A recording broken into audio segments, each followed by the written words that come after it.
মানুষকে ঠকিয়ে কতদিন ভালো থাকবেন? অন্যের মনে কষ্ট দিয়ে, অন্যের চোখে পানি এনে আপনি মনে করছেন ভালো থাকবেন।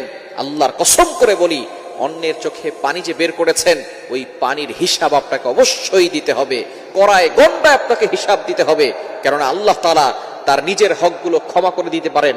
নামাজ পড়েন নাই, আল্লাহ হয়তো ক্ষমা করে দিতে পারেন। রোজা রাখেন নাই, আল্লাহ হয়তো ক্ষমা করে দিতে পারেন। কারণ আল্লাহ তাআলা হচ্ছেন গফুরুর রহিম।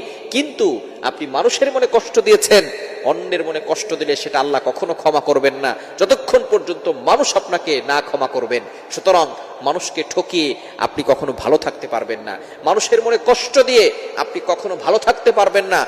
বান্দার হক নষ্ট করলে আল্লাহ পাক রব্বুল আলামিন ততক্ষণ পর্যন্ত ক্ষমা করেন না, যতক্ষণ পর্যন্ত বান্দা আপনাকে ক্ষমা না করবে। এজন্য আসুন, মানুষের না ঠকিয়ে, মানুষকে কষ্ট না দিয়ে মানুষের সাথে ভালো ব্যবহার করি। আমরা ঠকে গিয়ে, মানুষকে ঠকিয়ে অনেক সময় মনে করি জিতে গেছি।